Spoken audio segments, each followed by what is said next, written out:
a todos e todas, que maravilha que a gente se encontra aqui neste que já tem se tornado um exercício diário de reflexão a fim da gente poder adquirir muito mais sabedoria, muito mais conhecimento e falar de uma espiritualidade que não se deixa prender por qualquer aspecto religioso.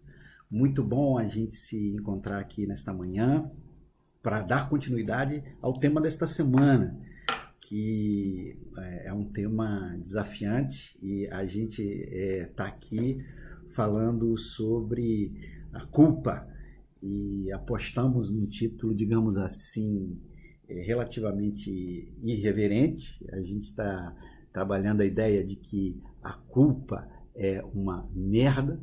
E por que dizemos isso, pensamos isso começa a estar posto no nosso episódio número 1, que curiosamente a gente até trabalhou a ideia de que a culpa pode ser uma coisa boa, em que sentido ela é boa, em que sentido ela é necessária.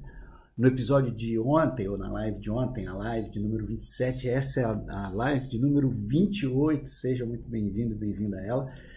A gente trabalhou a culpa no ambiente corporativo, seus múltiplos,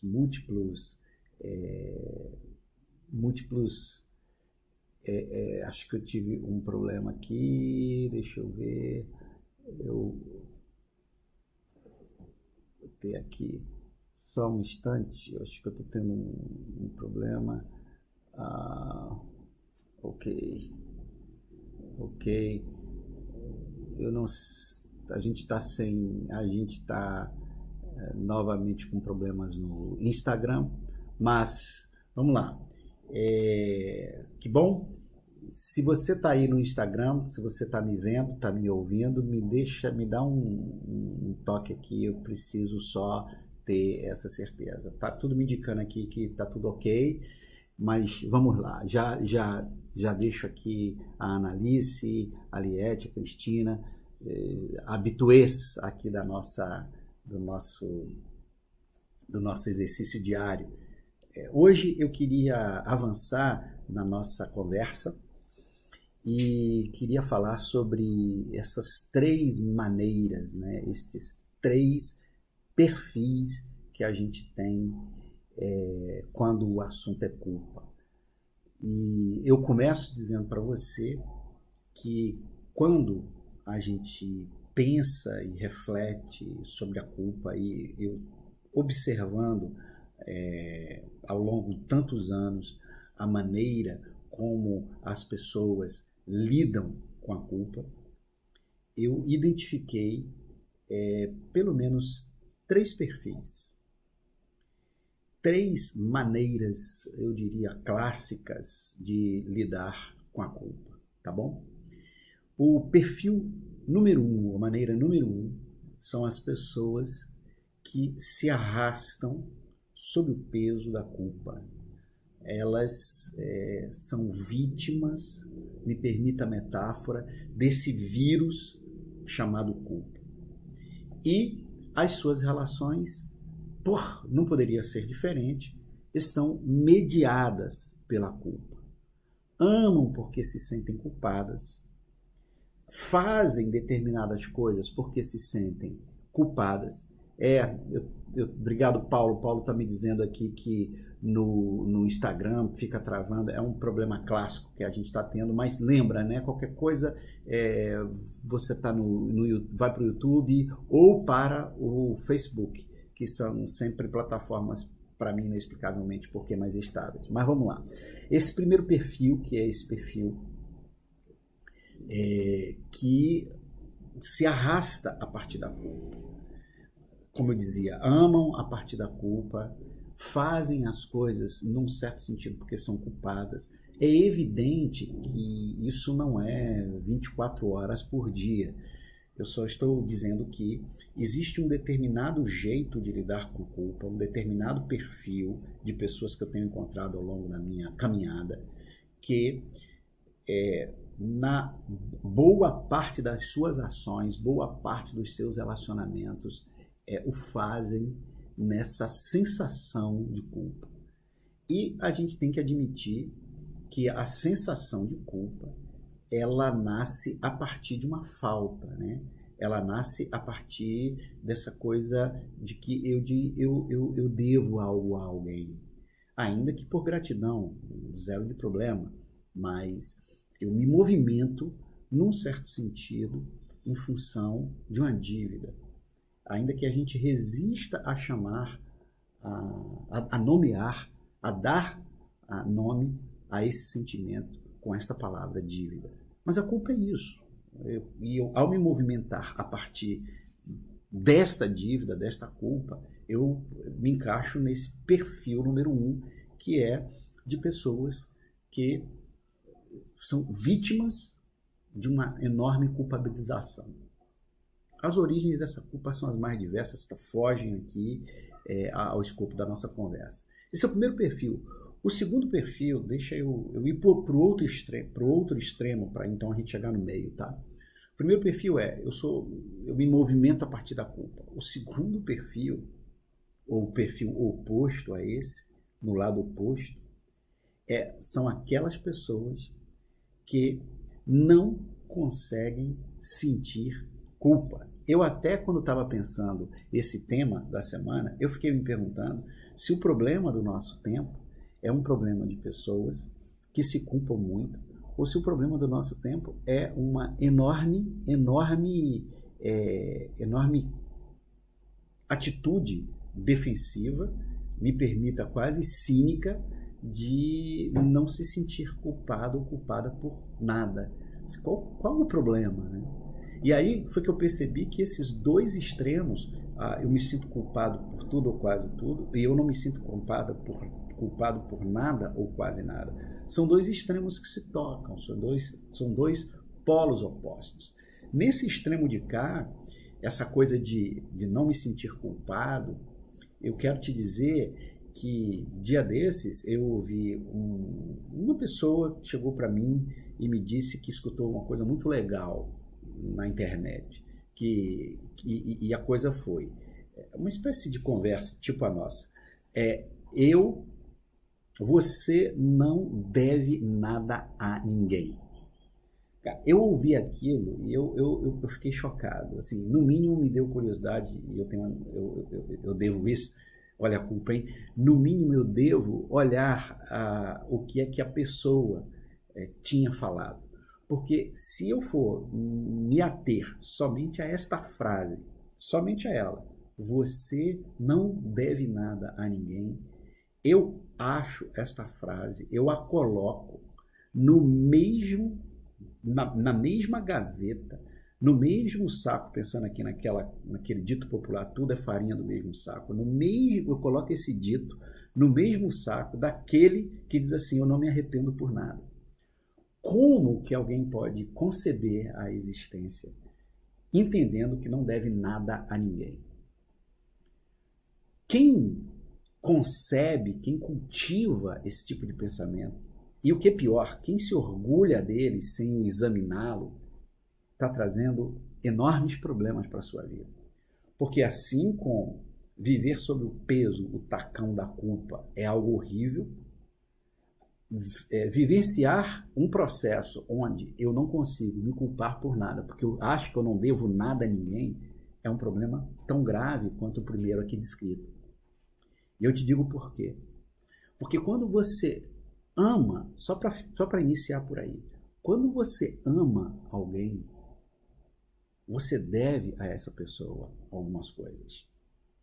Quando eu amo alguém, eu devo respeito a essa pessoa. Respeitá-la não é uma opção minha, é um dever. Quando eu amo alguém e entro numa relação ou desenvolvo relações de amor, de afeto, eu devo gentileza, eu devo a essa pessoa um feixe muito grande de coisas. É que a gente tem um problema grave com a palavra dever. Ou seja, querendo fugir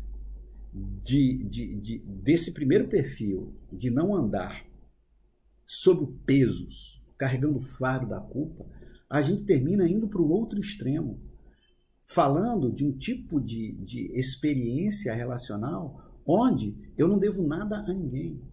Essa expressão, não devo nada a ninguém, ela ou é profundamente egóica, ou então ela é fruto de um coração que não conheceu ainda o que é amar uma outra pessoa. E preste atenção, eu não estou me referindo a cônjuges, a casamento. Não. Como que eu não devo nada aos meus pais? Eu não devo nada aos meus amigos? Eu não devo nada àquelas pessoas a quem eu amo? E apertando aqui mais um raciocínio, existem coisas que eu devo universalmente, até aos meus amigos, até aos meus inimigos. Até os meus inimigos. Se a gente assumir, por exemplo, a perspectiva cristã, até os meus inimigos eu devo alguma coisa. Acontece que viver como se eu não devesse nada a ninguém é colocar o meu ego no centro de todas as relações e querer que tudo e todos, evidentemente, girem ao meu respeito. Ora, ao meu redor. Ora, se eu não devo nada a ninguém, significa o seguinte: eu sou livre para fazer o que eu quiser com as pessoas ao meu redor, porque, ao final de contas, eu não devo nada a elas. Gente, viver sob o peso da culpa, esse vírus que arrebenta a gente, e não ter culpa nenhuma, são dois extremos que a gente deveria evitar, se a gente quiser ser pessoas saudáveis, se a gente quiser cultivar a maravilhosa arte de aprender a viver. Por isso, eu retorno para o ideal aristotélico, eu retorno para o ideal grego, eu retorno para aquilo que a sabedoria popular já coloca sobre a mesa, que é essa sabedoria do meio, esse caminho do meio, essa virtude que somente existe no meio. Pois bem, nem culpa de mais, nem culpa de menos, nem presença absurda da culpa, nem ausência absurda dela. Eu mantenho uma relação ou uma distância saudável com a culpa. Lembra do nosso primeiro episódio da segunda-feira? A culpa ela é necessária e boa porque ela reflete consciência ética e coração sensível. Então, que seja assim, que ela sempre me alerte, porque a culpa será uma espécie de aviso para que eu não me torne um cínico arrogante. Uma distância saudável, nem estar tão perto dela a ponto de que ela me engula, nem tão longe a ponto de que eu possa dizer que eu não devo nada a ninguém, eu não me culpo por nada, eu não me arrependo por nada. Essa distância saudável, esse equilíbrio. E aí a grande pergunta que você vai me fazer, e eu espero que você me faça, gostaria que você não me fizesse, e finjo que você acaba de me fazer, mas, Eduardo, como é que a gente desenvolve essa distância saudável? Como é que a gente faz isso? Eu quero te dizer que isso é um projeto. Isso é um projeto para a vida. É uma sequência de erros e acertos. É uma flutuação. Ora a gente vai para um lado, ora a gente vai para um outro lado, até a gente ir achando o equilíbrio. Ou eu e você pensamos que aqueles meninos e meninas nos sinais das cidades grandes brasileiras que ficam equilibrando 3 ou 4 bolas para ganhar uns trocados. Ou a gente acha que aquela habilidade nasceu do nada. Ela foi construída. Assim como a habilidade de construir essa capacidade de estar no meio, essa capacidade de lidar com a culpa de uma maneira equilibrada, essa distância saudável. Mas eu não quero deixar a gente órfão aqui de qualquer dica, tá bom? Quero te dizer uma coisa. A humildade, para mim, é o grande vírus perdão, a humildade é a grande vacina, já que a palavra vírus está tão em voga, né? A gente está vivendo esse fantasma do coronavírus.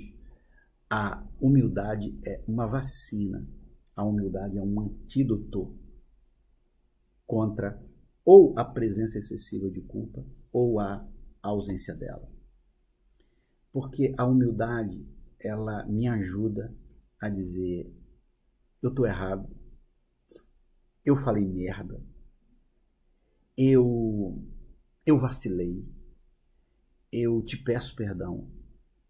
E faço isso, eu só peço perdão porque eu admito meu erro e tenho alguma culpa por ele.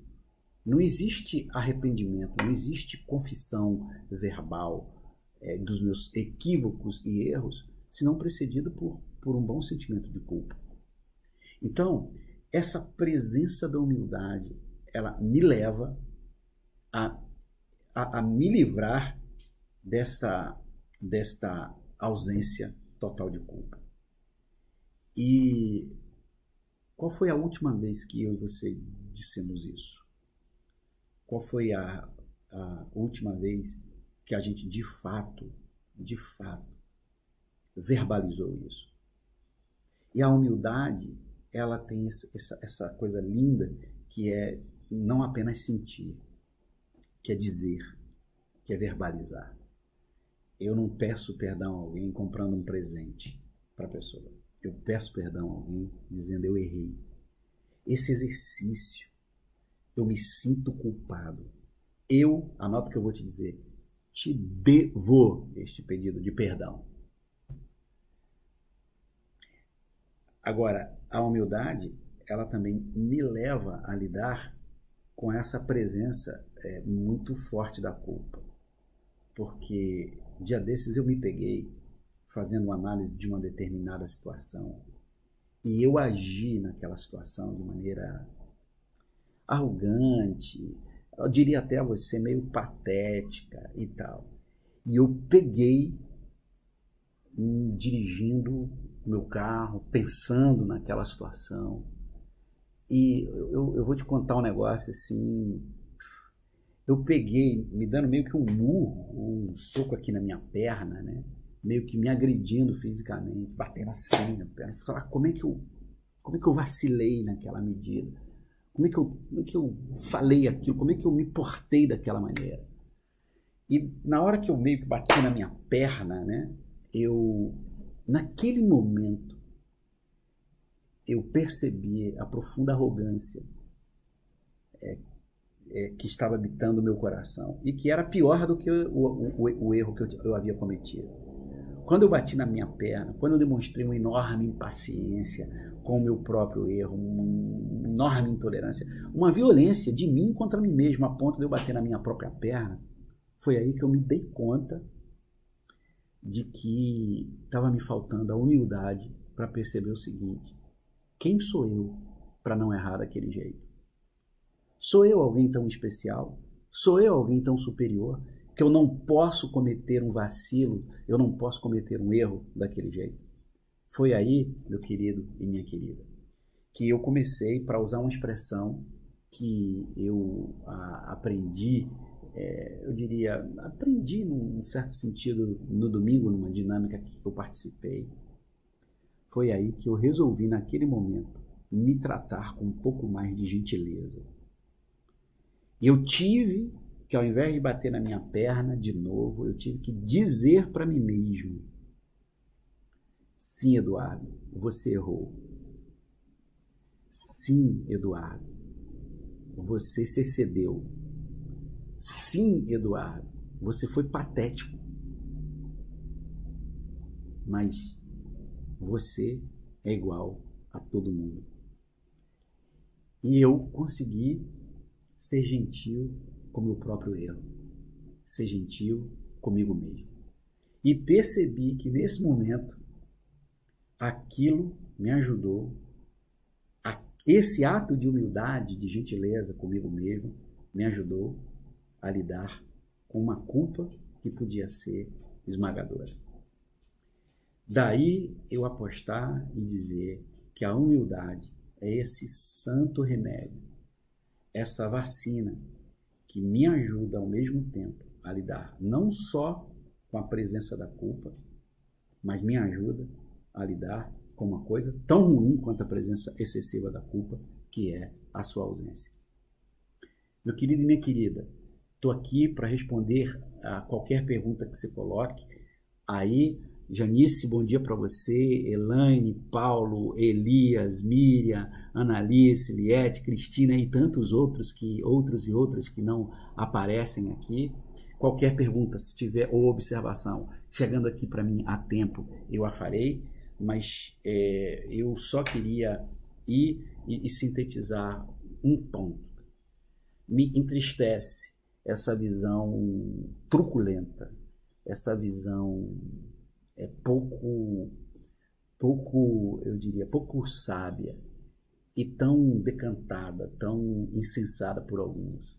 Essa frase quase psicótica, no sentido mais poético desse termo, de dizer eu não devo nada a ninguém.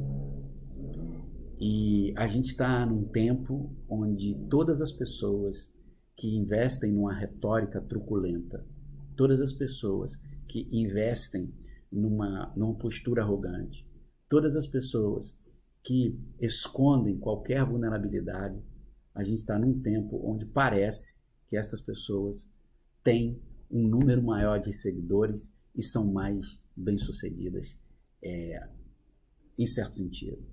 Pois a live de hoje ela é um tributo à humildade. A live de hoje ela é um tributo a esse santo remédio que me ajuda a lidar contra essa arrogância absurda que não se sustenta. Porque, meu querido e minha querida, que coisa triste, que infelicidade deve ser estar casado ou casada com alguém que acha que não deve nada a ninguém. Que dor deve ser ter filhos que acham que não devem nada aos seus pais. Que tragédia deve ser pais que acham que não devem nada aos seus filhos. Todas as vezes que eu amo profundamente, eu tenho uma sensação de que eu devo algumas coisas a essas pessoas a quem eu amo da maneira mais saudável possível. Que pena, que dor é aquela daqueles que se arrastam por culpa, daqueles que se sentem presos a dívidas e dívidas e dívidas emocionais. E isso igualmente não é bom.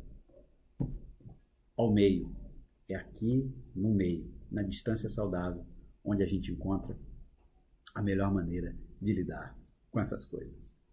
Meus jovens, que alegria a gente poder estar juntos e juntas aqui, neste que já se tornou um espaço, um exercício fundamental para a gente aprender e refletir melhor a arte de viver.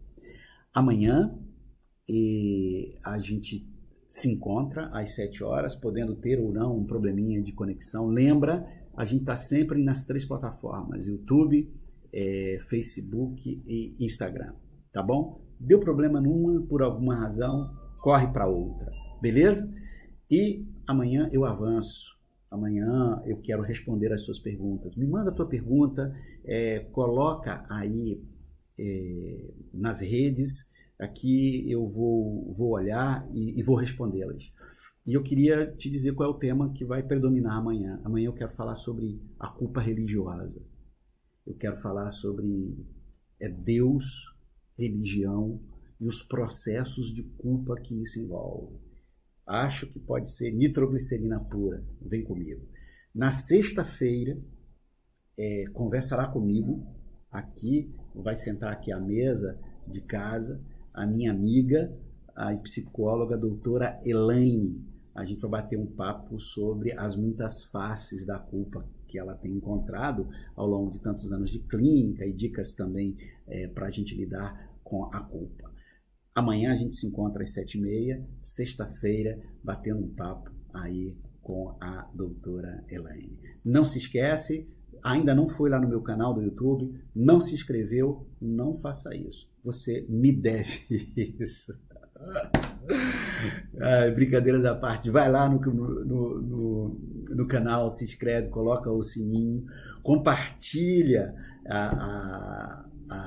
as lives aí, e mesmo quando elas tenham sido um pouco atrapalhadas, como foi esse início, o objetivo da gente aqui é não editar, tá? Porque a gente não edita a vida. Já imaginou se a gente pudesse editar a vida? Aí tá aí uma maneira boa da gente fechar a nossa conversa hoje, né? A vida, ela não acontece de uma maneira onde eu posso voltar para o passado, editar e dizer, eu vou tirar essa cena, eu vou colocar essa, eu vou tirar esse rosto, eu vou colocar esse, eu vou tirar essa palavra ou essa atitude, eu vou colocar essa. Isso a gente faz nas redes sociais, né? A gente edita a nossa vida. E as nossas lives aqui, elas não são editadas, né? Elas acontecem como a vida acontece. E hoje deu pau no Instagram. Aí, cara, você observa assim, todas as vezes que eu começar a gaguejar, a perder o raciocínio aqui, é que eu fico desesperado aqui, eu fico olhando, o meu software ele fica aqui na minha frente, aí aí eu tô vendo que o Instagram não entrou, mas o YouTube e o Facebook entrou, e aí eu fico pensando, cara, eu continuo, não continuo, então dá muitas vezes esse crack. A gente tá o Instagram tá ficando, a gente tá tendo muito problema de instabilidade no Instagram, e tô tentando corrigir isso, mas vamos para frente. Só lembra, todas as vezes que deu pau de manhã, não conseguiu assistir uma rede e tal, e você separou o tempo, e deu errado, e aí não conseguiu, então, todas as vezes que isso acontece, não se esquece uma coisa, 5, 6, 7 minutos depois, a live já está lá no canal. Vai lá, assiste, e assiste numa outra hora, beleza? Amanhã, gente, Deus, religião, culpa, quanta coisa a gente vai falar amanhã, quanta coisa séria. E na sexta-feira, Elaine vai estar aqui com a gente batendo esse papo. Querido e querida, muito obrigado por sua audiência sempre qualificada. Me manda aí uma pergunta, uma questão e a gente responde com o maior prazer do mundo. Valeu, abraço, até amanhã às 7, mais ajeitados ou desajeitados, mas sempre aqui. Valeu, abraço.